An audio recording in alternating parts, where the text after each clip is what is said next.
Muito bem-vindas e bem-vindos, cruelas e cruéis, sabotadoras e sabotadores da expectativa alheia, ao primeiro episódio do Spoilericstão, um podcast onde a gente não tem problema em contar o final, porque afinal a vida já é um gigantesco spoiler. É isso mesmo, estamos aqui no Spoilericstão. Não tem problema, cara, a vida já tá dando muito spoiler na gente. Pega aquele livro lá, aquela história distópica, tenho certeza que você vai ver, muita coisa já passou na tua vida. Exatamente, eu sou Breno Barata, estou aqui com meus grandes amigos Renato Alves e Vespa, iniciando um projeto onde a gente vai falar de filmes, livros, quadrinhos e a porra toda diretamente do Estúdio 10,5, localizado na parte norte de Mordor, onde não se atreve nem sol nem chuva a chegar. Aqui não tem nada disso, inclusive nós estamos equipados com o relógio do fim do mundo de ponteiro contínuo. Ele não para, cara. Eu olho ali pra esquerda e não dá, cara, me dá uma agonia. Aquele relógio que o ponteiro do segundo, ele não vai assim, segundo. Ele não para, ele vai direto, ele não respira, isso me dá agonia. Eu já comentei aqui no briefing que esse tipo de relógio me dá uma certa paz. Porra. Vespa, meu amigo, você que está testemunhando pela primeira vez o relógio do fim do mundo de ponteiro contínuo, qual a sua opinião? Segundos devem ser marcados de que forma? Em primeiro lugar, eu queria agradecer bastante ao convite para estar aqui. Muito obrigado, estou muito honrado de participar desse primeiro podcast, o podcast de nome mais complicado de ser pronunciado que eu já vi até hoje. Spoilericstão. Ele literalmente trava a língua no meio da pronúncia, né, do Spoilericstão. A gente tem que falar devagar, se falar rápido não vai dar certo. Experimente falar 10 vezes Spoilericstão, que eu acho que você não vai conseguir. Fica o desafio. Quanto ao relógio do fim do mundo, eu gosto bastante, eu sinto muita paz com o relógio, que ele flui de forma harmônica. Eu acho muito mais perturbador quando o relógio ele vai pá, me dá muito mais angústia. Exatamente. Mas isso é uma questão pessoal. Eu entendo o que o nosso colega tá falando, mas eu particularmente gosto quando ele é mais harmônico. Você ia sentir um complô. Bora ver. Esse estalado do segundo é antinatural, inclusive. O tempo, ele flui como uma onda. E estou me valendo aqui do meu diploma de astrofísico da Universidade Facebook. Mas, Renato, quando você quer colocar o tempo numa caixinha, você está padecendo do paradoxo da mente descontínua. E fica aqui a denúncia. Isso pode ser um sinal de alguém muito controlador, não é, Breno? Olha aí. Pelo amor de Deus, ele ainda não respirou. Ele tá lá, ó. Ele não respirou ainda. Vocês estão loucos, velho. Deus me defenderai.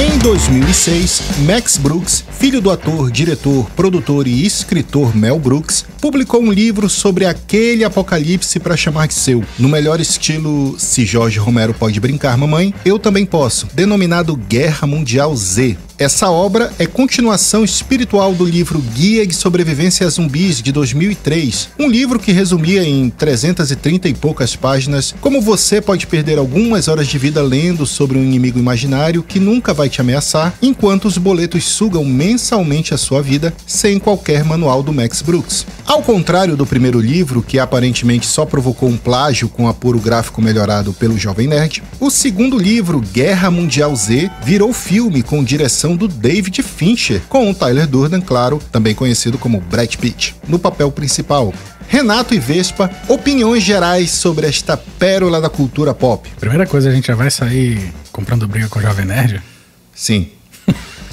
Apesar de nós não termos envergadura moral para falar isso do Jovem Nerd, porque nós mesmos somos um plágio do Matando Robôs Gigantes. Aqui é o programa pra jovem. Queria deixar registrado que eu tenho o Blue Hand, tá? Zumbis e aliens, e é necessário, porque assim, eu não tenho tanta certeza de que não vai acontecer. Não, eu acredito que vai acontecer e eu acredito que a gente vai morrer em 3 segundos.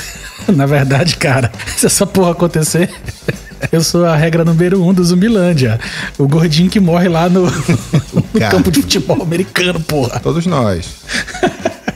O Vespa é um pouco mais atlético que a gente, mas eu sei que ele é um rato de PC. Ele não garante correr 500 metros, não. Eu corro um pouco mais, mas eu acho que não dá pra escapar também, não. Não, mano, eu corro logo na chegada. Se sair o zumbi chega, eu não vou correr mesmo, morri ali e ainda vou atrás de vocês.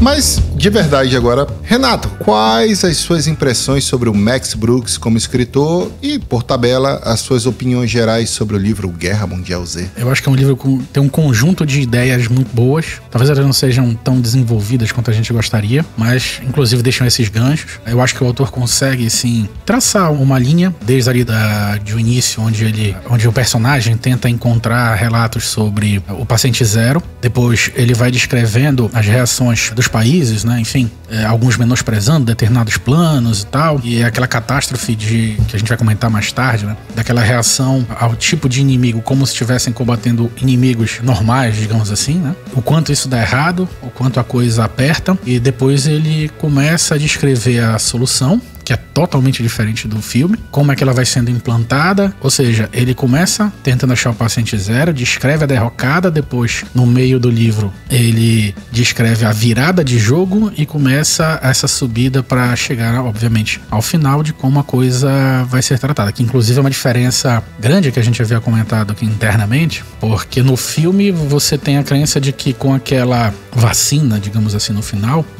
vacina camuflagem, os seres humanos vão conseguir varrer todos os zumbis. E quando você termina o livro, fica a sensação clara de que tem muita coisa pra fazer, tem zumbi no fundo do mar, tem zumbi congelado, e que aquilo vai ser, na verdade, uma constante na vida dos seres humanos. Meu amigo Vespa, você não leu o livro, mas viu o filme. Quais são suas impressões sobre esta adaptação do livro Guerra Mundial Z? Eu realmente não vi o filme. Não? Oh. Nem li o livro. Nem joguei o jogo. Nem sei o que eu tô fazendo aqui. Inclusive eu tava passando na rua. Inclusive meu nome nem é esse. Vocês nem me conhecem. Meu nome é Antônio.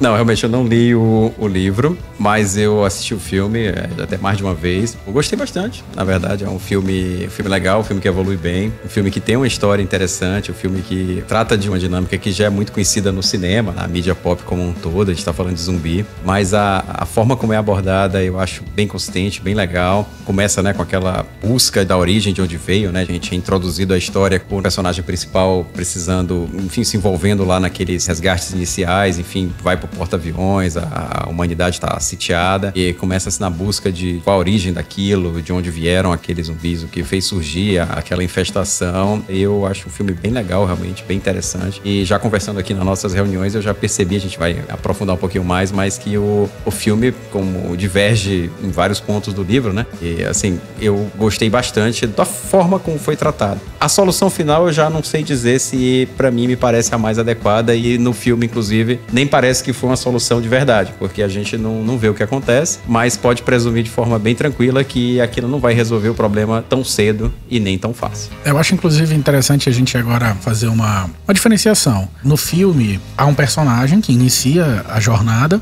e ele vai visitando várias localidades, visitando vários países, tentando investigar e tentando encontrar o paciente zero para tentar encontrar a causa, digamos assim. Na verdade é até interessante porque quando eles saem do porta-aviões e estão indo para a Coreia, eles estão levando o cara que na verdade ia investigar, que é aquele infectologista novinho, que quando eles descem na Coreia, dão uma arma na mão dele. Tem a célebre frase primeiro, né? Dentro do avião, em que o Brad Pitt vira pra ele e diz: não se preocupe, colhe nos seals. Esses caras são martelos. E para martelo tudo é prego.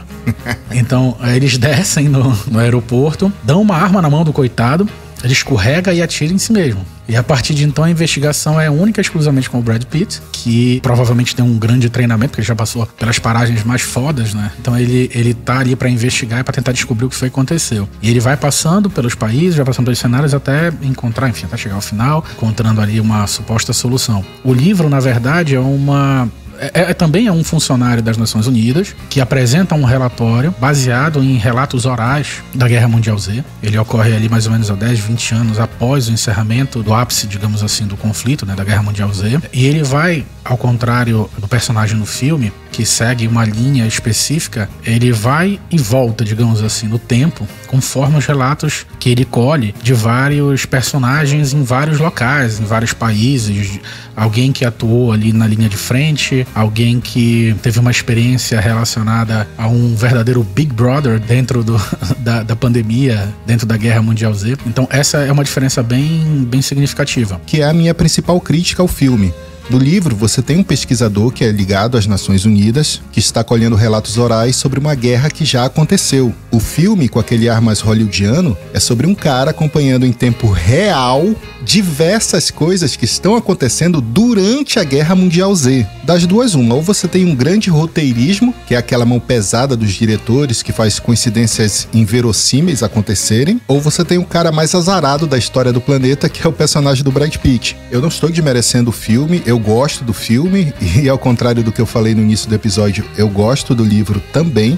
Mas isso pra mim é o que me tira da história. É a inverossimilhança de um personagem vivenciando por si diversos acontecimentos dessa guerra. Ele estava no início do contágio, até aí tudo bem. Ele tem relações com as Nações Unidas, ok. Ele testemunha a bomba atômica, ok. Ele descobre sobre a Coreia, ele vai pra Israel, e as coisas começam a ficar meio... What the fuck, man?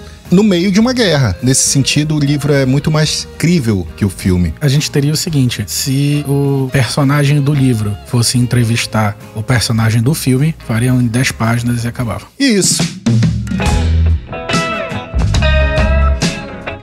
Eu entendi o ponto de vista de vocês, mas assim, eu acho que o cinema, claro, é uma mídia diferente, né? A gente tá falando de livro, a relação que você tem com o livro é completamente diferente com a relação que você vai ter com a mídia visual. Então, a opção feita foi de contar uma história para talvez você ter mais empatia com o personagem, contar uma coisa mais linear, que eu percebo aqui agora, de novo, como eu não li o livro, que ele trata um relato de histórias, enfim, faz um apanhado das histórias dessa guerra mundial, foi a Guerra Mundial Z. Sim. No filme não, no filme a gente vive a Guerra Mundial Z, acompanhando um personagem que a escolha do elenco é muito feliz, é a escolha de um ator muito conhecido já, muito relacionável, e a gente consegue acompanhar essa história até o final de uma forma muito mais linear. E também vocês falaram sobre entrevista, aí a gente falando exatamente desse mesmo ator, atuou num filme muito bom também, que não é zumbi, mas é vampiro, que foi Entrevista com o Vampiro. E o Entrevista com o Vampiro é contado sob a ótica de uma entrevista. O Brad Pitt está sendo entrevistado e ele vai recontar como foi a experiência dele do primeiro momento em que ele conheceu o vampiro, que ele virou o vampiro, e tudo o que aconteceu desde então até aquele momento que ele tá lá, já nos vários séculos de vida de vampiro que ele tem. Então, assim, a gente tá vendo aí uma experiência de contar história sobre a ótica de uma entrevista, e agora o Guerra Mundial Z contando uma história mais linear. Talvez tenha sido até uma escolha do diretor não fazer sob a ótica de entrevista, porque talvez ficasse até parecido com algo que já existia. Cara, isso faz sentido, cara. Eu nunca tinha parado pra pensar que o Brad Pitt, enquanto ator, esteve na mesma situação que qualquer entrevistado que o personagem dele no livro tenha interagido. E de fato, sobre essa ótica de entrevista, falando aí um pouco da estrutura do livro, ele vai procurando personagens que estão em vários locais distintos do globo.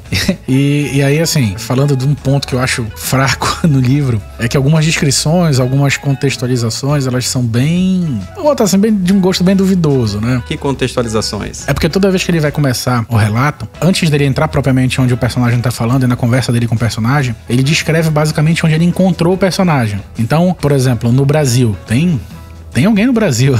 Temos zumbis no Brasil. É interessante, porque no filme realmente eu não me lembro de ter nada sobre o Brasil. Ele começa descrevendo que ele está na floresta amazônica. Ele encontra um determinado cidadão junto aos Yanomami e supostamente resistiram à infecção ou pelo seu espírito guerreiro ou pelo fato de que eles residiam em suas aldeias nas copas das árvores. Nas copas das árvores.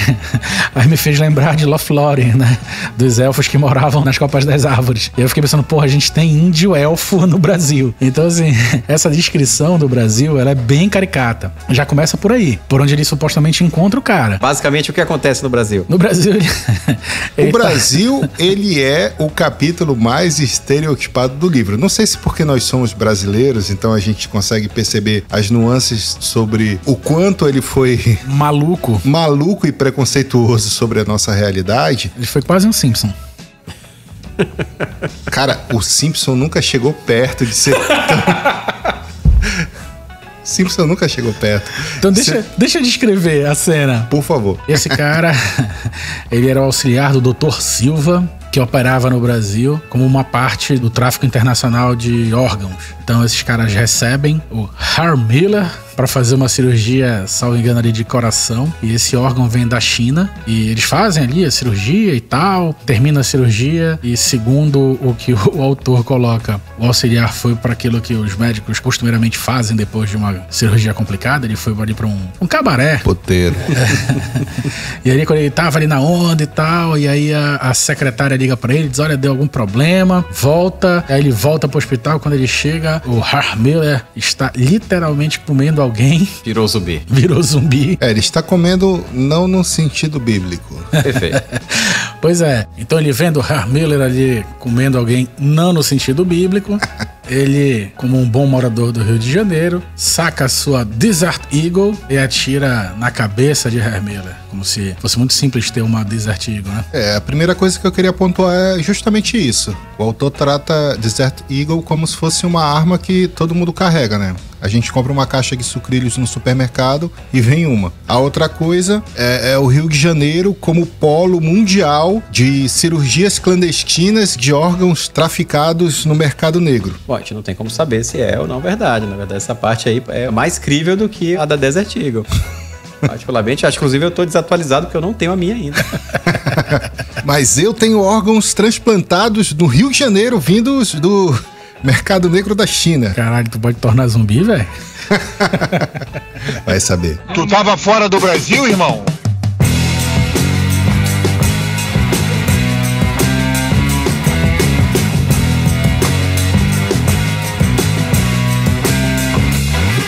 Aproveitando a deixa, que outros países estão no livro e não estão no filme, na verdade? Porque o filme ele é muito linear. Ele sai Estados Unidos, vai a investigação, vai Israel, vai o muro, depois a Inglaterra, que é quando ele tem aquele último contato e descobre, por acaso, o que seria a solução que a gente vai chegar lá daqui a pouco. O que tem mais no livro que não tem no filme? No filme, como ele vai nesse enredo linear, aquele mesmo personagem que vai passando por essas situações, é justamente o oposto do que acontece no livro. Então tu tens Rússia, Cuba, Brasil, China, Coreia, Canadá e uma série de outros países. Porque, na verdade, como é uma coletânea de relatos orais de quem passou por isso, eu acredito que o autor tenta dar esse leque enorme aí do que aconteceu em cada um desses momentos, em cada um desses locais. Mas isso é linear? Ele coleta relatos que seriam mais ou menos simultâneos de quando apareceu a infecção? Dá pra entender o momento. Por exemplo, tem um capítulo no livro em que ele entrevista uma menina que foi pro Canadá. E aí no Canadá eles tiveram que recorrer ao canibalismo.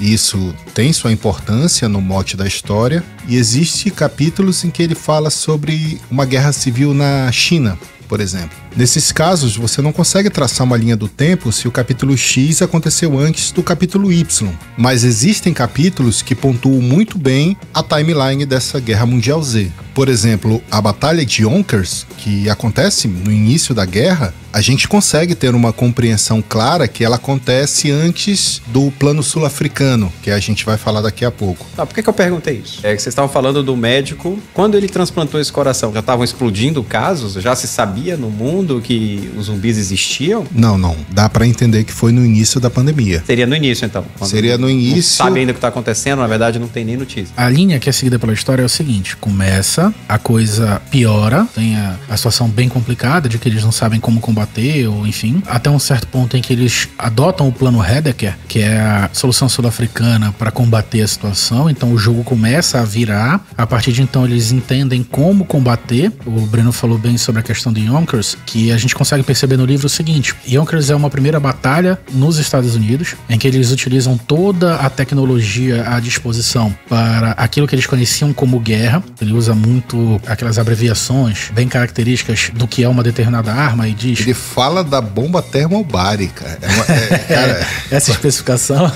É brutal. E o pior, gente, essa bomba existe na vida real. Tu consegues perceber a linha do tempo no livro? Porque nesse início, apesar de eles usarem tudo isso, eles praticamente são dizimados ali naquele momento. Então no livro ele tá conversando com um cara que tava em Yonkers, que passou por tudo isso, e que eles acreditavam que aquilo ali que seria o emblema da vitória, o emblema da mudança de rumo da Guerra Mundial Z, na verdade era o momento do desespero maior, porque tudo que eles tinham à disposição dava errado. E aí ao longo do livro passando, percebe que ele entrevista depois esse mesmo cara num outro momento e que ele tá num esquadrão específico de limpeza de determinada área, que eles já estão com uma estratégia de guerra diferente, como, por exemplo, não tem mais todas essas armas, e sim um rifle bem versátil, numa estratégia de quadrado. Eles usam, inclusive, cães para chamar determinadas hordas de zumbis pro ponto em que eles estão estrategicamente alinhados. Então você percebe claramente que a linha do tempo traçada pelo autor a infecção começa, a coisa piora, a gente tá perdido, do nada surge a solução e a gente consegue chegar no final de uma determinada forma. Isso não significa que ao longo do que você tá lendo, você vai ver esse mesmo entrevistado te falando todas essas partes. Vai juntando as peças. Exato, aí depois ele muda pro cara que era o segurança no reality, no Big Brother da pandemia, depois ele muda pra conversar com o cara que era o presidente dos Estados Unidos, que já estava em Honolulu, depois ele vai conversar com o cara que foi designado para ser o mestre de suprimentos, e depois ele conversa com um cara que tá na África do Sul e vai te descrever como eles estavam fugindo de lá. Mas assim, o tronco principal é início da infecção, e o Brasil se enquadra nesse ponto, como eles começaram a enfrentar de maneira errada, aonde chegaram com a solução e depois o final. Então, na verdade, a história do livro é contada de forma não linear, totalmente oposto do que a gente tem no filme, que a gente começa com a infecção já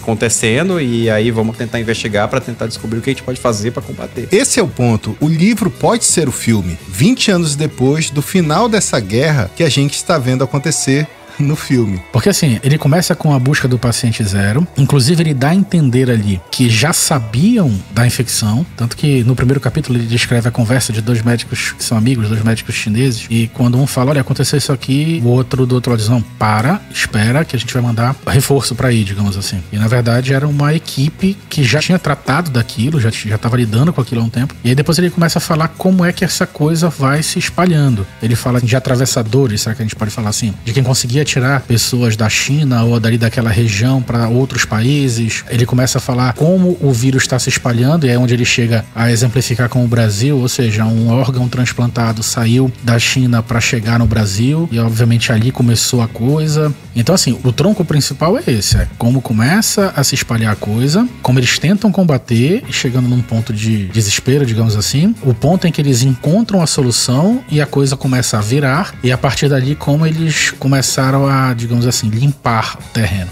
Eu queria falar sobre a Phalanx. Renato, meu amigo, você que domina este capítulo, explique pra nós o que é a Phalanx. Gostaria de saber também o que é, já que no filme eu não me lembro especificamente, posso estar errado. Não existe Phalanx.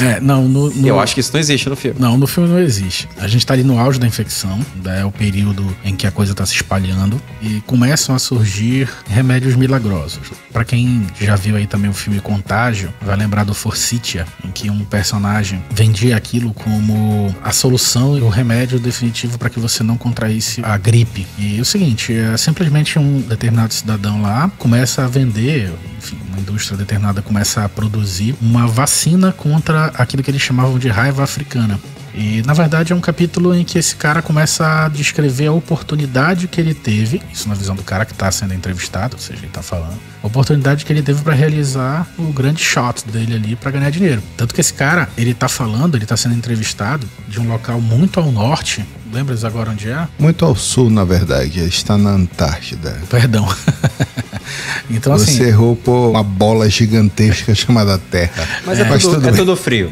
É tudo frio. É tudo frio, é o que importa. Na verdade, eu tava lembrando de todo mundo que rumava para o norte. Lembra que lá eles acabavam congelados? Então esse cara, ele tá numa base específica dele, ele ganhou muito dinheiro. Você é quase um anti-Happy Feet, mas eu só quero jogar aqui essa informação. Ele se isolou num local lá totalmente congelado, enfim, onde ele tava lá, e ele começa a falar, e o entrevistador pergunta pra ele, vem cá, mas o que era isso? Não, era uma vacina, enfim. E aí ele pergunta assim, pô, mas vem cá, você não sabia que isso não funcionava? Ele diz, sabia. Mas isso não ia dar problema? Só pra quem? Pros médicos que se apressaram em começar a receitar, portanto eles também eram responsáveis. Pros congressistas que aprovaram as leis de utilização, portanto também estavam querendo aquilo.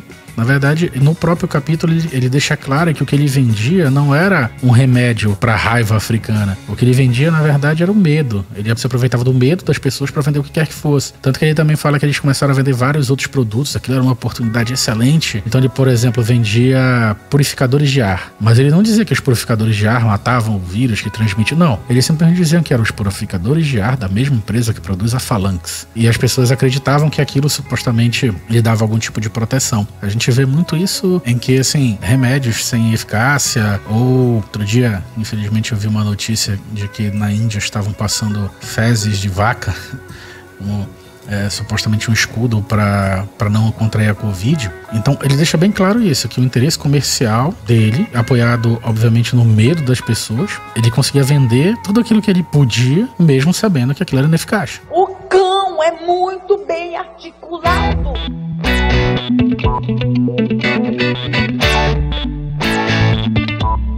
Bem articulado.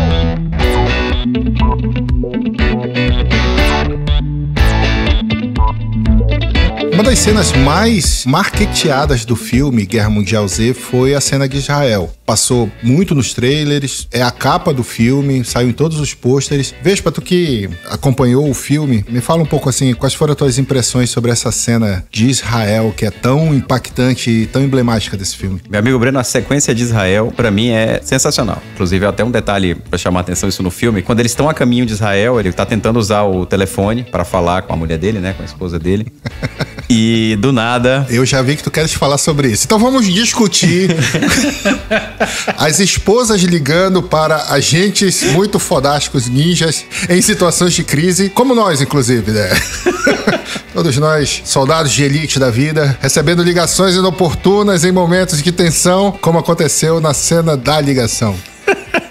No caso, são duas cenas de ligação. Primeiro, ele esqueceu de botar no silencioso, que é justamente quando eles estão indo reabastecer o avião para decolar para Israel. É um soldado ultra mega, o agente secreto. Como é que ele esquece de botar no silencioso? Ele é o Snake Eyes sem máscara.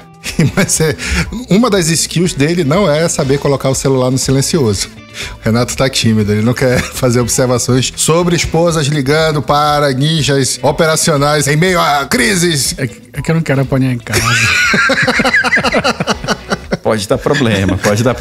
Mas de fato, o cara tá ali num ambiente sério, pô. Ele tá resolvendo um grande problema. Tá saindo todo mundo na surdina, na sua bike, tranquilo, no meio do aeroporto. Todo mundo caladinho, dizendo, ninguém dá um pio. O negócio aqui tá pegando. Qualquer barulho, os Z vão se levantar. Então a gente vai na moita, beleza? Fechou? Fechou. Aí tá todo mundo lá, a esposa. Esse filho da puta deve estar na farra, peraí. Quando liga, porra, barulho no meio dos zumbis subindo, uma cagada do caralho, a gente morrendo. Nada do que a gente já não tenha visto. Por favor, desligar o celular antes de missões importantes, né? Mas tudo bem. Pode haver a possibilidade de ele ter mais medo da mulher do que de uma horda de zumbis. Então, pra mim, que essa sensação pode ser compartilhada por muita gente, inclusive aqui nessa mesa. Eu fiquei pensando assim, cara, esse bicho tem tanto medo da mulher que ele não pode desligar o celular. Ele tem que estar disponível. Mas, enfim, ele passa por essa situação de estresse e ele chega em Israel. Quer fazer mais algum comentário sobre esposas ligando? Verdade, não. Podemos prosseguir. Então me permite eu tava só um pensando... comentário. Quando ele chega no avião, que depois de toda aquela cagada eles conseguem alçar voo, ele tenta ligar de novo numa situação também bem peculiar, né? Que é a bomba atômica caindo do lado dele, ele precisa ligar pra minha mulher. Não, mas ele tava ligando primeiro, ele tava falando, ele tava tentando contato primeiro quando a bomba explode. Ele tava no voo, tenta usar o telefone e não funciona, na verdade cai a ligação porque explode uma bomba atômica do nada, afeta até o voo que eles estão lá na hora. Ao final, o que aconteceu? No filme, eu acho que isso funcionou muito como uma cena de impacto, né? No filme foi um easter egg. Eles quiseram dar essa acenada pros fãs do livro. Em algum momento das entrevistas, né, que a gente acompanha o personagem do livro, ele entrevista um sargento da Força Iraniana. E aí ele explica que, ao contrário de todas as probabilidades, só para explicar para a audiência, no nosso mundo real existe uma tensão muito grande entre Índia e Paquistão, que são duas potências nucleares. Então, numa situação de conflito, a gente imaginaria que se houvesse uma possibilidade de uma detonação de uma bomba nuclear, seria entre esses dois países. E no final das contas, ela aconteceu entre Irã e Paquistão, que não são historicamente nações em conflito. Só corrigindo, afinal de contas, contextualizando no nosso mundo real, não era um sargento, era um major, tá? Ups. Realmente, o iraniano que relata essa situação, ele inclusive deixa claro que os refugiados, a sua maioria, vinha da Índia e apenas usava o Paquistão como um caminho para chegar a um local mais seguro. Ele também relata que eles tentavam contato com os paquistaneses para controlar aquilo, fazer algum tipo de plano conjunto, mas nada dava certo. E eles tinham que fazer alguma coisa para se proteger, porque milhares de pessoas passavam e não se sabia quantas dessas milhares estavam infectadas. A coisa descontrola e ele descreve ao longo do capítulo que o correto, como tu falaste, Breno, era imaginar que em qualquer cenário bélico ali, nós teríamos uma guerra atômica entre Paquistão e Índia. E ele diz assim, poxa, eles nos ajudaram com o nosso programa nuclear, eles fizeram intermediação com os russos renegados, com a Coreia e tudo mais, e no final, a detonação da bomba atômica no livro ocorre entre o Irã e Paquistão, que é o momento no filme em que o Brad Pitt, depois de ter recebido a ligação a cobrar que acordou os zumbis, ele, por medo, tenta ligar pra esposa dele pra dizer que tá tudo bem e a bomba explode.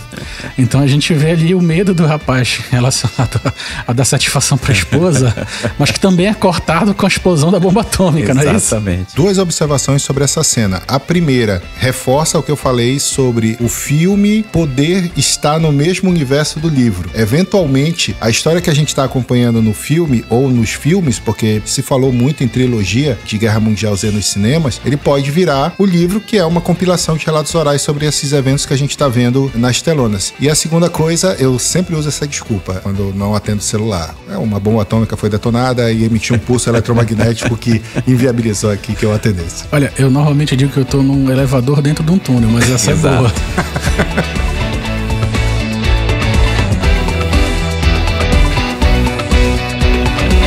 Mas vamos falar de Israel. Cara, de novo!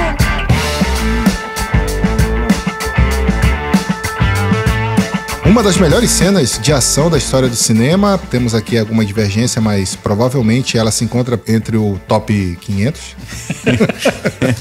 Pelo menos. É possível. Vespa, meu amigo, fale dessa cena, por favor. Israel, o que vem à mente logo do filme é o muro, né? A gente chega em Israel e a cidade ainda tá inteira, a população tá conseguindo sobreviver ao ataque dos zumbis, porque uma semana antes, segundo é informado no filme, ao que seria o Outbreak, quando os zumbis realmente começaram a invadir todos os locais, eles já tinham concluído o muro, ou seja, eles se anteciparam. De alguma forma, eles se anteciparam. Tanto que o Jerry, né, que é o personagem principal, vai tentar entender como é que eles souberam daquela informação. Afinal, o que aconteceu? Como é que vocês sabiam que vocês tinham que se preparar, ia surgir alguma coisa que vocês precisariam estar com esses muros aqui prontos pra barrar? E aí ele começa a conversar e vem uma das ideias mais legais que eu acho, que é a questão do 10º homem, né? Muito legal. Que o agente com que ele conversa, né, do governo de Israel, explica pra ele que no decorrer da história, Israel acaba passando por várias situações de dificuldade porque eles, não, todos conversam, se reúnem, não, isso não vai acontecer. Aí acontece. Eles falam do Yom Kippur, né? E eles desenvolveram a ideia do 10º homem, né? Você tem 9 pessoas concordando com a mesma ideia, o 10º tá obrigado a discordar. Necessariamente ele precisa buscar argumentos, mesmo que ele concorde, ele tem que buscar argumentos para discordar, para trazer o outro lado para aquela história. O agente lá do governo de Israel seria justamente aquele que discordou e conseguiu convencer os demais a fazer aquele muro com informações que eles tinham recebido de outros países, se não me engano, da Índia, né? Que veio alguns relatórios interceptados com a palavra zumbi. No filme, o muro cai, a defesa vai falhar. No livro, o muro vai ficar de pé. Não acontece o que acontece no filme. Que faz mais sentido, cara. O plano é muito bom. É bom. Uma das coisas que eu fiquei pensando, né, assistindo o filme de novo, o barulho começa a atiçar os zumbis cada vez mais e eles se acumulam no muro em si, né? Eles têm helicóptero pra tudo que é lado, tem soldado também fazendo vigilância, mas enfim, não conseguem perceber que os zumbis começam a se acumular. Isso é até bem rápido, inclusive. De repente, eles já estão lá em cima e já atravessaram o muro. Por que não tem ninguém vigiando lá em cima? Cadê as metralhadoras? Não, e o filme coloca que o que foi atraindo a horda de zumbis foi um carro de som, orações, com um volume um pouco mais elevado e tal. Cara, tu acabaste de dizer, tinham helicópteros patrulhando o perímetro, sabe? Nunca que aquele barulho que teria supostamente atraído zumbis teria sido maior do que, primeiro, uma cidade dentro do muro. Cidades que são barulhentas. Pessoas fazem barulho. Tinham helicópteros, tinham pessoas, tinha um trânsito de pessoas para aquela cidade. Eles ainda não tinham concluído o isolamento de Israel, né? É engraçado, porque essa realmente é uma das cenas que eu acho mais legais. Não é por acaso que ela acabou virando o pôster do filme, mas por outro lado é aquele tipo de cena que quando a gente para pra pensar um pouco, ela não faz tanto sentido. E por isso que eu falo que no livro faz muito mais sentido que esse plano do muro, do 10º homem, tenha funcionado. O que eu acho interessante é que esse é um ponto comum de filme e livro. As narrativas são praticamente iguais. No livro, o personagem também tá conversando com a gente, tem esse relato do 10º homem. Inclusive tem desdobramentos, porque o plano ele foi enviado para vários locais do mundo. Era uma coisa que já vinha sendo mostrada em reportagens e tudo mais, porque na verdade é o seguinte, dentro do livro, o plano ele até recebe um nome específico, que é o Arm Burn in Night, uma coisa assim. E o plano basicamente eles chamam de quarentena voluntária em Israel, e eles começam a anunciar que todo mundo que morasse ali perto, pouco importa quem fosse, inclusive árabes, poderiam se deslocar para Israel tranquilamente, que ali ficariam protegidos. E o interessante no livro é que assim, no filme, quando ele chega em Israel, ele já vai diretamente com o agente, né, do Mossad, se não me engano, e eles já começam a conversar sobre isso. No livro tem essa parte, mas quem descreve o muro, quem descreve a cena que a gente vê é um árabe. Isso, verdade. Um rapaz, se não me engano, nascido no Kuwait, que ele descreve que o pai dele já tinha visto um ataque e diz, olha, bora largar tudo, Israel tá chamando pra lá, bora embora. E eles, não, são nossos inimigos, a gente não vai ter essa discussão lá entre eles, até que tem um ataque perto da casa deles e ele se convence e eles vão embora. Ele descreve que não tinha voos direto para Israel mais, então eles vão pro Cairo, pegam um ônibus e assim, tem até um ponto mais de lógica, porque como a gente estava falando ainda agora, no filme, a primeira tomada aérea, a gente vê aquelas enormes grades que ficam protegendo o ônibus, e são vários ônibus, e já tem um monte de zumbi lá. E quando eles chegam, tem uma área anterior à própria cidade, em que tem algum tipo de peneira, de filtro, alguma coisa assim, que é onde começam as orações, em que, se não me engano, uma moça pega o microfone e começa a falar um pouco mais alto e tal. Então, de fato, já haveria barulho ali de qualquer forma. No livro, não é assim. No livro, eles param em cidades anteriores e eles começam a andar por grandes, enormes cercas, essas grades aí, cercados de cachorros. Os cachorros, eles têm a capacidade de identificar a presença da infecção, ainda que ela seja sintomática, tanto que o rapaz, ele descreve que eles estão andando e quando um cachorro começa a latir muito forte e tal, agentes, a paisana, tiram aquela pessoa de lá. Tanto que quando eles chegam em Israel, eles falam que tem campos de assentamento, porque a ideia é, a gente recebe todo mundo, quanto mais gente a gente tiver aqui, menos zumbi a gente vai ter de ameaça. Então, todo mundo vai pra lá, inclusive, creio eu, quem não é judeu. Então, vai criando isso, e o enfoque que se dá no livro não é a queda do muro quando os zumbis ultrapassam a barreira. O enfoque é, tá vindo tanta gente de fora que tem uma guerra civil lá dentro, porque os mais radicais não aceitam que outras, enfim, árabes e tudo mais, entrem na cidade.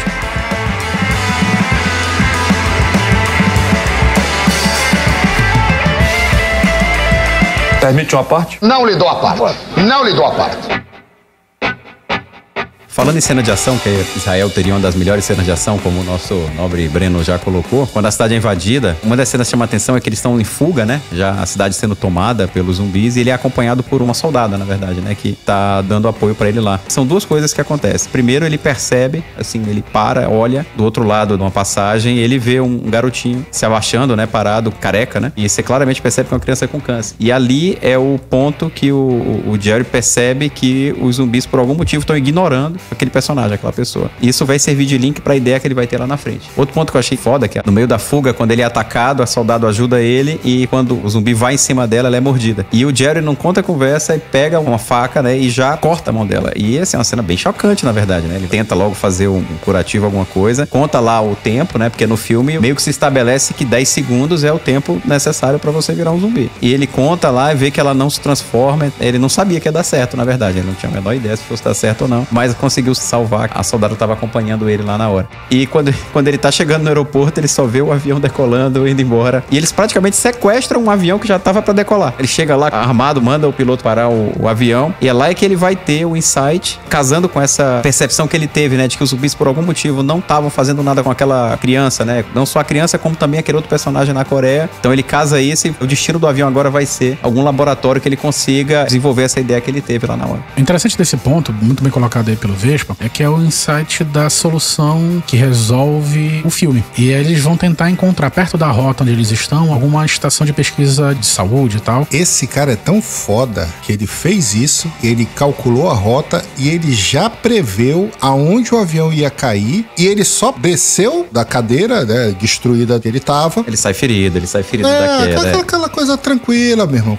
Quando você tem os seus intestinos perfurados, você passa um band-aid, você fica legalizado e aí você continua andando. E aí ele fez isso e andou um pouquinho mais em linha reta, dá a entender mais ou menos na mesma linha que o avião estava seguindo, e ele chegou no laboratório. Esse cara é impressionante. É, o centro de pesquisa da OMS, né? Que ele acaba localizando e é até distante de onde ele estava, em Israel, né? É no país de Gales, né? Em Cardiff, no país de Gales. Dá o quê? Umas 6 ou 7 horas de voo, pelo menos. Quando o avião acaba tendo um incidente que acaba caindo, ele estava já autorizado para pousar. E é quando tem um ataque do zumbi lá dentro do avião, que aí eu fiquei até pensando quando eu tava vendo o filme, vem cá, onde é que esse zumbi tava esse tempo todo que 6, 7 horas de voo ele não tinha aparecido? Mas a gente, quando para pra olhar e rever a cena, né? A aeromoça, ela foi acionar o compartimento de carga. Aí foi que o zumbi apareceu e, enfim, e acabou provocando a queda do avião como um todo. Tinha um cachorro nesse Tinha um cachorrinho que tava o tempo todo assustado e latindo para aquela região do fundo do avião. E a gente no filme, por exemplo, você não tem nenhuma pista do que poderia ser, né? Pelo visto pelo livro, eu percebi que lá em Israel os cachorros estavam sendo utilizados justamente para tentar identificar quem poderia já estar infectado ou não. No filme não ia fazer sentido porque é 10 segundos só e a pessoa já tá... E continuando, Vespa, quando ele cai com o avião, né, e ele vai até o central de pesquisas, ele basicamente já tem uma ideia na cabeça que funciona como solução do filme. Explica pra gente aí. Ele fica 3 dias apagado e quando ele acorda ele vai explicar.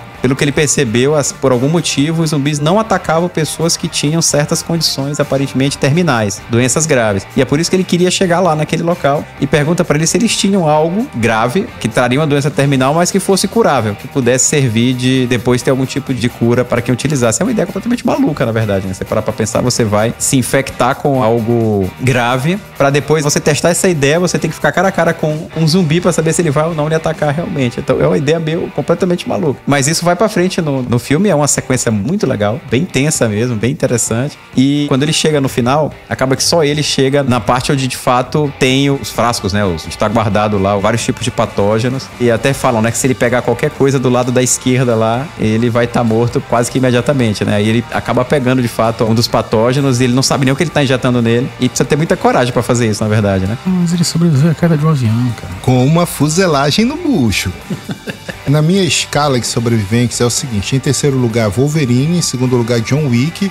Em primeiro lugar, esse personagem do Brad Pitt aí, cara. Que é impressionante. É a armadura da trama? É, a armadura de roteiro. Armadura de roteiro, né? Que a gente chama. Então, no filme, a solução encontrada pelo personagem, e obviamente a solução que fecha o filme, é encontrar ali uma vacina que funciona ali como uma espécie de camuflagem. E a partir dali, quem tá inoculado com aquilo consegue ser, digamos assim, ignorado pelos zumbis e consegue combatê-los, é isso? Exato. Eles desenvolvem no final do filme, uma espécie de, vou botar aspas aqui, vacina, porque não é vacina, né? Que eles vão se aplicar justamente as doenças. Meningite, H1N1, SARS-CoV. Isso o filme é de 2013, né? E a gente hoje tá passando pelo que a gente passa, que Pois é. A gente passa pelo que passa hoje, que é uma pandemia de um dos tipos de SARS-CoV, que é o Covid-19. Agora, o mais interessante, que eu não sei se vocês vão lembrar, é que quando ele se inocula, abre a porta e o zumbi ignora ele vai embora, vai ter que sair. E aquela ala onde estavam os remédios, ela estava tomada de outros zumbis, que inclusive os outros 2 que entraram com ele, mal conseguiram escapar. Aí ele chega numa máquina de Pepsi, derruba um monte de Pepsi no chão depois, aí o zumbi sai no caminho dele e ele vai caminhando tranquilamente. Não, a cena ficou muito legal, muito bacana. Então, depois que ele toma a vacina, ele não deixa de ser apetitoso pros zumbis. Aparentemente ele fica invisível pros zumbis. A ideia do filme é camuflagem, né? É, uma biologia muito freestyle, né? Mas tudo bem. Não, concordo. Não, e a gente sabe que a humanidade tem muita gente com doença terminal. O filme não vai falar nada disso, mas em hospitais? Como é que foi o ataque de zumbi em hospital? Não, um médico, um homem da ciência no hospital desse, ele não teria percebido que os zumbis não teriam atacado aquele oncológico. Isso. O hospital oncológico inteiro ficou ileso, nenhum zumbi nem passa por lá. Galera de boaça lá, mano. Pois é. Quer dizer, E aí? O Asa em relação à Guerra Mundial Z, tá, gente? Pelo amor de Deus. Não, uma dúvida que eu fico, ele se injetou e isso não deveria levar um tempo ali pra se manifestar? Então, sei lá, 1 hora depois, meia hora depois, ele vai passando e, pô, o cara acabou de se vacinar. Não é a aranha radioativa do Peter Parker, cara. Se você se inocula, você já vira um super-herói. Me vejo obrigado a concordar com o palestrinha. Sobre cachorros, o livro ele traz vários momentos que os cachorros eles são essenciais. Desde essa hora em Israel em que eles detectam a infecção, mas também tem unidades específicas de cachorros com incumbências específicas, não é isso, Breno? Em resumo, porque isso já aconteceu em diversas situações de conflito, eles usam essa relação homem e cachorro para poder criar divisões especializadas em certos tipos de atividade militar, mas existe uma taxa de letalidade nessas divisões altíssimas pela própria natureza perigosa do trabalho, e mais que isso, como são os parceiros caninos que acabam se colocando em situações de conflito, e como eles têm uma relação sempre conectados, de alguma forma, né, eles explicam no livro, né, que quando um cachorro ele vai entrar numa cidade para atrair zumbis ou para qualquer coisa que o valha, o parceiro humano ele tá acompanhando isso em tempo real, e aí quando esses cachorros morrem, são assassinados, devorados pelos zumbis, era extremamente comum o parceiro humano pegar, puxar uma arma e estourar a própria cabeça, assim. Então a taxa de suicídio dessa divisão K9 na retomada dos territórios, em outros momentos e tal, era altíssima justamente por causa disso. Você tá numa situação de apocalipse, você perdeu absolutamente tudo, você tem ali um companheiro, esse companheiro é usado como isca, devorado por uma horda de mortos-vivos, ou simplesmente, eles descrevem, salvo engano no livro, o Renato me corrige se eu estiver errado, por favor, que às vezes era até que eles se perdiam ou se prendiam nos escombros da cidade e acabavam morrendo e tal. Então é uma situação muito brutal, que existem correlatos na vida real. A gente tem situações até de golfinhos, né, que foram usados como armas em planos militares diversos, e é uma parte assim que eu confesso que eu sou um pouco banana para essas coisas, porque me toca muito. Ele descreve, inclusive, o início disso de alguém que não gostava de cachorros. Isso. Que se incomodava com uma loja que tinha do lado da casa dele, ou perto da casa dele e tal, enfim. E ele desenvolve isso para mostrar a ligação que existia. Porque eles percebem que eles precisam, por exemplo, a gente vai falar mais tarde dos planos de limpeza ou de retomada de território. Eles precisam dos cachorros para determinadas situações específicas. Seja, por exemplo, para atrair hordas de zumbis para as posições onde eles estão, seja para averiguar escombros, para averiguar o que existia em determinadas cidades que já estavam destruídas há muito tempo, porque assim, o livro ele é muito interessante no seguinte ponto. A gente já comentou isso, ele traz várias ideias que não são desenvolvidas e que podem vir a ser desenvolvidas, óbvio. Mas ele cita Quislings, que eram seres humanos que não foram infectados, mas se comportavam como zumbis. Ele cita crianças selvagens, ou eram crianças feras, crianças que perderam tudo desde muito cedo e se viraram para sobreviver e cresceram nesse ambiente hostil e se comportavam como feras. Eles citam, eu não lembro o nome específico, mas zumbis que metade do corpo já tinha ido, eles continuavam rastejando. Tem também uma passagem em que o governo dos Estados Unidos, ou o que restou dele, começa a, entre aspas, sobreviver em Honolulu, no Havaí. E ali dentro daquela sociedade ali, daquele ponto organizado, os crimes, quando aconteciam, surgiu-se a ideia de sobrevoar os Estados Unidos ocupados, digamos assim, e soltar essas pessoas lá. E aí o presidente, na época, ele diz assim, não, a gente não pode fazer isso, a gente não pode correr o risco de colocar alguém maluco desse jeito lá, que sobrevive e se torne um lorde soberano de algum território.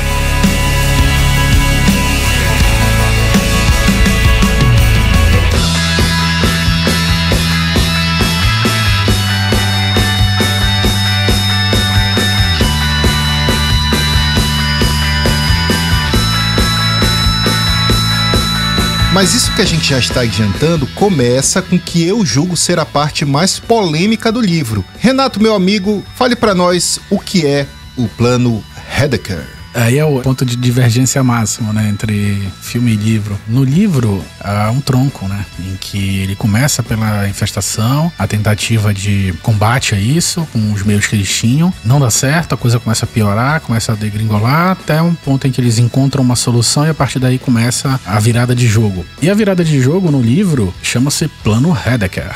O Plano Heidegger é um plano que foi reaproveitado, na verdade reeditado para a Guerra Mundial Z por um cara chamado Paul Heidegger, que remonta a um plano que ele havia feito para a resistência da minoria africâner no contexto do apartheid. O plano era traçar ali como uma minoria, no caso os africanos, uma minoria branca, poderia resistir a uma revolta da população natural africana. Ele contextualiza isso, obviamente, com quantitativo populacional e também com a independência, os levantes que estavam acontecendo nos outros países africanos. E eles tinham a ideia fixa de que isso iria acontecer lá e como eles iriam sobreviver.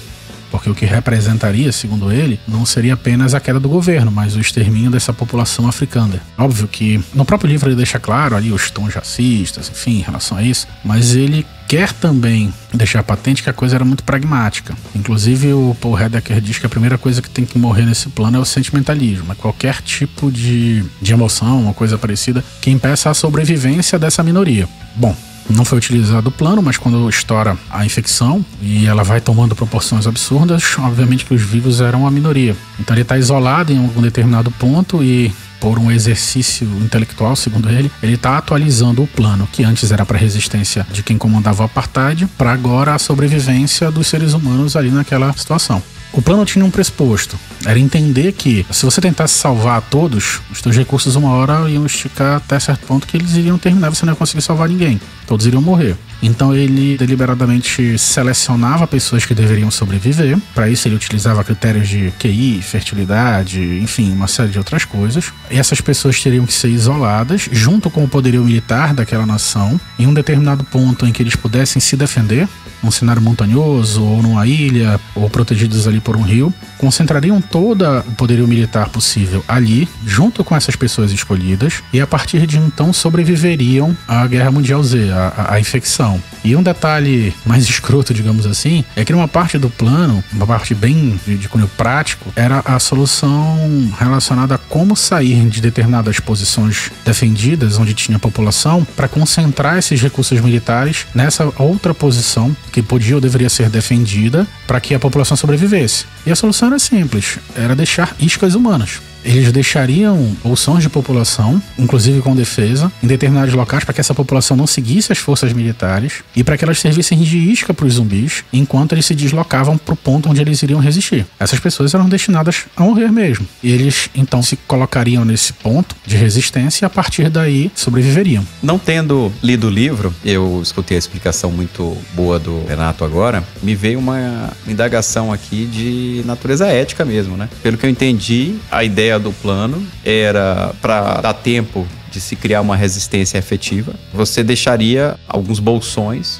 em que as pessoas ficariam lá com suprimentos, com mantimentos até certo ponto, para que elas resistissem ao máximo possível, enquanto a solução final, né, que era o objetivo do plano, fosse alcançada. Mas assim, isso me traz esse questionamento. As pessoas sabiam que elas estavam ficando lá para dar tempo para os outros? Porque a gente vê muito herói em filme, né? E, geralmente a gente vê sempre aquele... Não, vocês podem ir, entrem no trem, deixa que eu seguro o fulano. Aí o cara acaba morrendo lá mesmo. A gente vê muito herói em filme.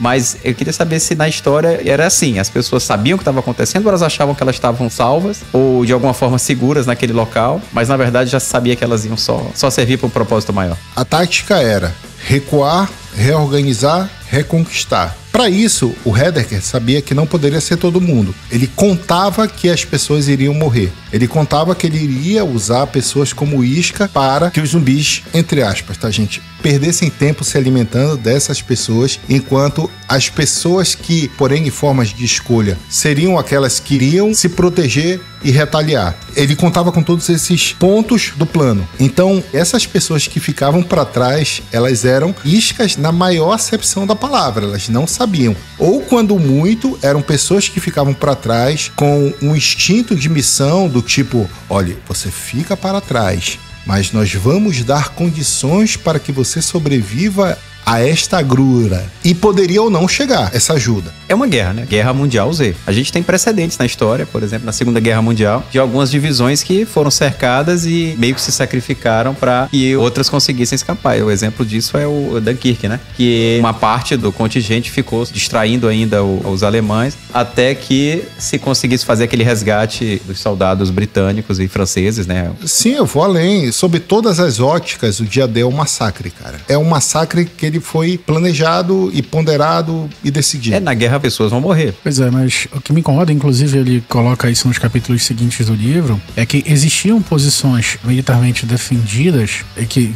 os civis estavam lá e estava dando certo, eles estavam resistindo, e que a ordem chegava e os próprios militares se questionavam, pô, mas as pessoas vão morrer e tal. E as ordens eram determinadas. Ele cita casos em que os civis ficavam dizendo, pô, mas meus filhos vão morrer, vocês vão deixar a gente aqui pra morrer e tal. Vocês estão falando de operações militares em que, e aí eu não tô querendo justificar, não entrando nessa seara, mas a gente tá falando de soldados. Aqui a gente tá falando de população civil que tá sendo defendida por eles e tá sendo deixada pra ser isca humana. Ele fala isso no livro, inclusive. E ele diz claramente, as pessoas têm que morrer, as pessoas precisam ser isca. E ele vem relatando isso em vários locais do globo, inclusive, salvo engano, na Ucrânia, há umas equipes defendendo algumas pontes em que as pessoas estão passando, e são jogadas algumas bombas que o Breno pode descrever o poder destruidor delas. General da Ativa, especialista em bombas. Que eles, as tropas recebem o comando de que aquelas bombas vão ser atiradas e as pontes vão ser depois destruídas, mas que inicialmente eles fazem aquilo pra ver o que era zumbi e o que não era, assim, como se tivesse algum tipo de lógica, e depois eles destroem tudo e dizem pras tropas, saiam daí, e muita gente que obviamente não vai ser atingida por aquela bomba naquele local vai ficar do lado anterior da ponte, digamos assim, e não vai passar porque eles precisavam ser isca. É diferente, de fato, a gente falar num contexto de guerra que eu tô basicamente com soldados do que eu falar num contexto como esse aqui, que a gente tá com toda a população sobrevivente, famílias, crianças, civis e militares também. E nesse ponto mistura tudo, porque você não... Até o organismo militar já tá meio... Talvez não esteja sustentando como antes, né? Cadeia de comando pode ter sido já meio comprometida. Inclusive, esse era um ponto, porque quando ele vai descrever a Rússia, que vira uma teocracia, o fundamento disso é que os oficiais russos estavam se matando. E aquilo gerava um transtorno dentro da tropa. E aí depois criou-se uma teoria de que os sacerdotes poderiam fazer aquilo, poderiam matá-los ou coisa assim, e que aquilo teria um fundamento específico. De fato, é o caos. A Rússia vira uma teocracia? Vira uma teocracia. Sacrossanto Império Russo. Sacrossanto Império Russo. É verdade.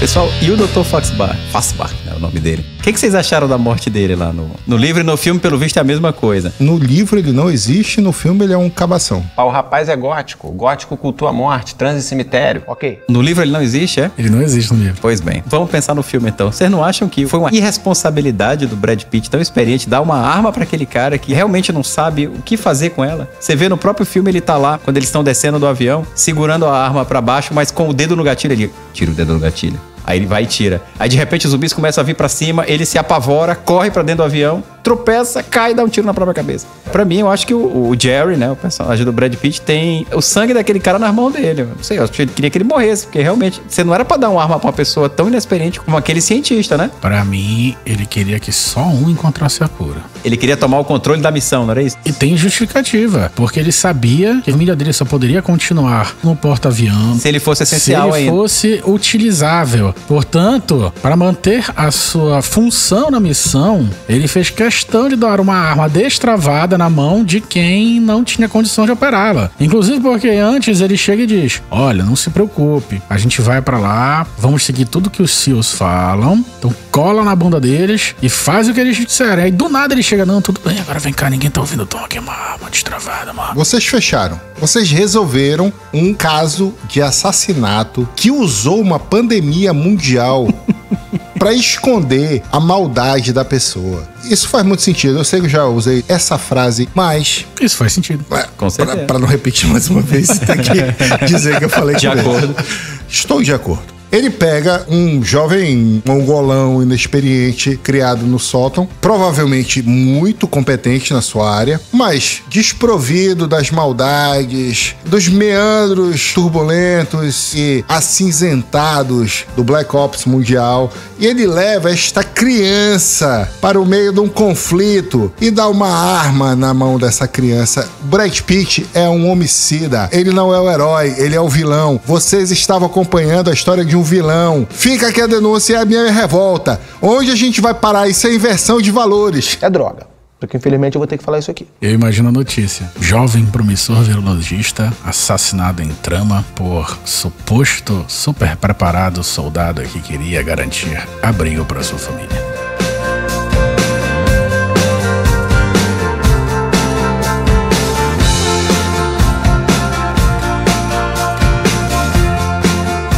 partir para os finalmente, o final real de acordo com os puristas, porque toda vez que a gente fala de uma obra, quando fazem uma adaptação, dizem que a adaptação não é a história de verdade.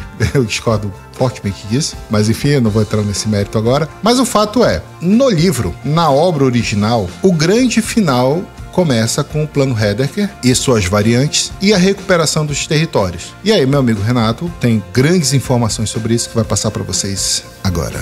O autor, quando vai se encaminhando para o final, ele começa a descrever a retomada dos territórios, a limpeza dos territórios. E é bem interessante nesse ponto, porque ele volta a entrevistar o mesmo cara que ele entrevistou para saber daquela batalha de Yonkers, que a gente falou no início aqui do episódio, em que deveria ser um símbolo de vitória com a utilização de toda a tecnologia militar da época, e que é um grande fiasco.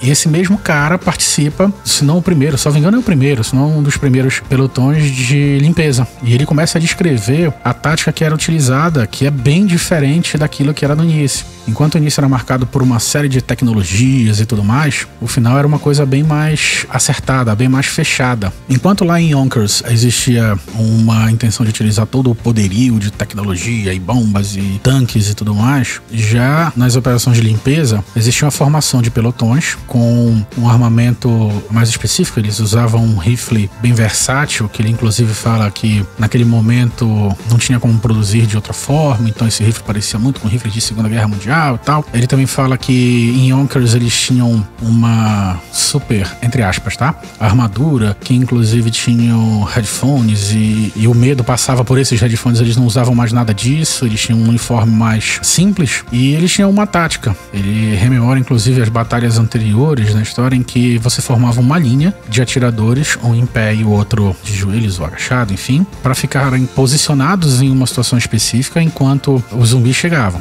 Então, a limpeza começa, até por uma situação interessante, que ele já começa dizendo o seguinte: antes você tinha um exército e o exército agora era outro. O exército agora era o teu vizinho, era o teu parente, era o teu amigo. E ele inclusive diz que a parceira dele na linha, era uma freira que tinha conseguido resistir por vários dias dentro de uma escola, uma igreja, eu não lembro agora, protegendo as crianças apenas com um candelabro de 2 metros. E essa mesma freira tá no exército agora junto com ele. Enfim, eles vão para as partes ocupadas, digamos assim, por zumbis, já depois de um intenso treinamento, já adequado à nova realidade. Eles chegam num determinado território, começam a botar marcadores de distância para saber que eles só podem atirar a partir do momento em que os zumbis entram no seu alcance. Eles também começam a usar os cachorros, mais uma vez, para ir até onde existiam grandes hordas. Pô, meu amigo, você quer me fazer chorar? Onde tinham grandes hordas, mas esses cachorros voltavam e eles estavam ali alinhados, todos preparados, e começavam a atirar. Inclusive o treinamento exigia que eles não atirassem em rajada, atirassem tiros únicos. E eles controlavam a cadência de tiro com metrônomo. Exatamente. Eles controlavam essa cadência e começavam a fazer, digamos assim, essa limpeza de um ponto específico apenas com esses fuzis versáteis, digamos assim. E ele começa a descrever, bem ao contrário do que era em Yonkers, que a tática era bem específica. Então eles começavam a esperar os zumbis chegarem na sua linha de alcance marcada e ficavam dando tiros bem cadenciados para que tudo fosse bem organizado. Ele inclusive descreve que existiam os Sandlers. Ele faz até uma menção a um filme do Adam Sandler, que eram indivíduos dentro do pelotão que iam e voltavam para a parte de munições para que nunca faltasse munição para quem estava na linha de tiro. Além disso, existiam psiquiatras dentro do batalhão que treinavam com esses soldados desde os campos iniciais ali de treinamento para entender o momento em que alguém estava desgastado. Ele inclusive diz o seguinte: pô, eu não sabia que horas eu tinha que parar ou como, mas sei lá, ali quando eu errava um tiro ou quando a minha cadência já demorava um pouco mais, chegava alguém, tocava ali no meu ombro e dizia que eu tinha que ser, assim, eu já sabia que tinha que ser substituído. Então eu saía da linha, um dos Sandlers vinha com um rifle e ocupava o meu lugar, eu ia, tomava ali uma água, comia alguma coisa, esvaziava a bexiga e voltava pra linha. Inclusive, ao contrário do que era Yonkers, em que as ordens eram para que sempre mais tecnologia fosse despejada no momento, quando eles começaram a receber ataques de todos os lados, eles formavam um quadrado Rajasig, o quadrado chamado RS. Era uma referência a um personagem do livro, que era um general indiano que teria adotado essa tática. Eles formavam um quadrado bem fechado, um quadrado pequeno, em que no centro ficava toda a parafernália, carros e principalmente munição, e protegendo, obviamente, aquele pelotão interno ali de psiquiatras e tudo mais. E eles continuavam ali de uma forma automática, digamos assim, matando quantos zumbis estivessem chegando. Ele faz até um relato de que os corpos começavam a se amontoar e começava a criar uma verdadeira barreira alta. E eles não sabiam que horas eles iam terminar, mas que existiam drones, enfim, os comandantes tinham acesso a informações para saber se aquela onda estava sendo repelida ou não. Apenas com isso e também com o lobo. Grande lobo. Pesquisem no Google, por favor. Pesquisem. Que arma linda, gente. Que arma linda. Mas continue, meu amigo, por favor. E aí ele diz que a própria orientação do exército era para que usassem aquela arma, que era ali como se fosse uma pá com 2 lâminas de machado, apenas em último caso, mas que aquilo se tornou também uma constante. Você está explicando o lobo, você não explica o lobo, você sente o lobo. Mas já que explicou, continue aí, por favor. Estragou aqui o momento. Enfim, essa foi a tática que eles começaram a utilizar, e eles começam a progressivamente limpar o terreno. E eles vão avançando e, assim, dá a entender que basicamente essa é a retomada dos territórios e se encaminha pro final, sem deixar de notar que, ao contrário do que o filme deixa aparecer, não há ali um término, assim. Não há aquela coisa, os humanos estão vacinados com a sua antivacina ou camuflagem, ou sei lá o que era aquilo, e exterminaram todos os zumbis e a horda acabou e tudo ficou bem, todos foram felizes para sempre. Na verdade, eles vão limpando os territórios e vão reocupando, mas o autor deixa claro em várias passagens que muito trabalho deveria ser feito e que a infecção acaba sendo uma constante na vida daquela sociedade a partir de então, porque ainda existiam zumbis congelados. Tem um relato específico de um personagem que trabalha no fundo do mar, onde tem vários zumbis ainda, e que quando certas marés acontecem, eles precipitam na praia, e deixa claro essa diferença. No livro, a coisa se torna, tomara que não, mas infelizmente, como essa maldita Covid, que talvez seja algo que vai ser sazonal. O tal novo normal.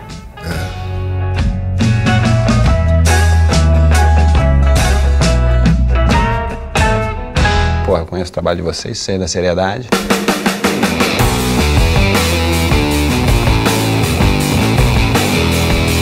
E agora vamos para as considerações finais sobre Guerra Mundial Z. Renato! Bom, livro e filme são muito bons na minha concepção. Eu torço para que a gente já tenha aí um Guerra Mundial Z2, A Revolta. Eu também.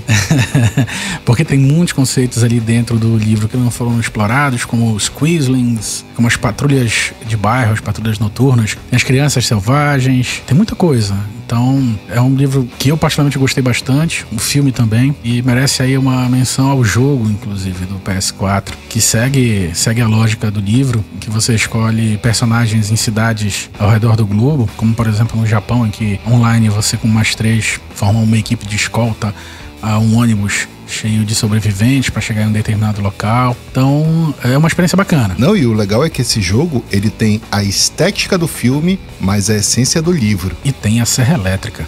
Claro. Então, pô, vale muito a pena. Zack Snyder copiou essa serra elétrica nesse último filme dele aí, o Arm of the Dead. Esse último filme dele aí na Netflix. Aquele em que ele não precisava ir até o centro da infecção. Meu amigo. Bom, mas esse é um tópico próprio. Esse é um outro Esse é um tópico próprio. Mas é isso. Vale a pena, galera. Vespa, nome real Antônio. Que não leu o livro, que nem tá aqui, na verdade. Ninguém conhece. É um fruto da nossa imaginação. Suas impressões finais sobre esse episódio que a gente gravou aqui de uma forma muito errática. Eu aprendi bastante, né? Eu vi o filme, não li o livro, né? Vou incluir ele na minha lista em breve. E assim, eu percebi que tem muito campo realmente para a história evoluir. No filme a gente não acabou. A gente tem só a descoberta daquela solução paliativa, que é a chamada camuflagem, né? Que na verdade não sei nem se é bem esse o nome correto pra gente chamar. E pelo que vocês falam aqui, ainda teve muita coisa que foi explorada ainda, né? A questão de como combater, de que os zumbis ainda ficaram endêmicos aí no planeta, que a gente vai ter que conviver com eles por bastante tempo. E isso daria pra ser explorado. Eu vi que um segundo filme foi cogitado, chegou a entrar em pré-produção, mas foi cancelado. Não sei se cancelado ou adiado, né? Não dá pra saber. Acho que o estúdio resolveu priorizar outras obras até nesse contexto que a gente tá. Mas talvez tenha um novo filme no futuro e explore exatamente esses aspectos que vocês falaram. No mais, o que eu posso falar é agradecer a equipe, os nossos nobres amigos do Spoileristão, como eu falei, o podcast é o nome mais complicado de se falar. E pro ouvinte, eu gostaria só de dizer que ele deve, talvez, pensar como o 10º homem e já começar a construir o seu bunker agora e não esperar o apocalipse chegar.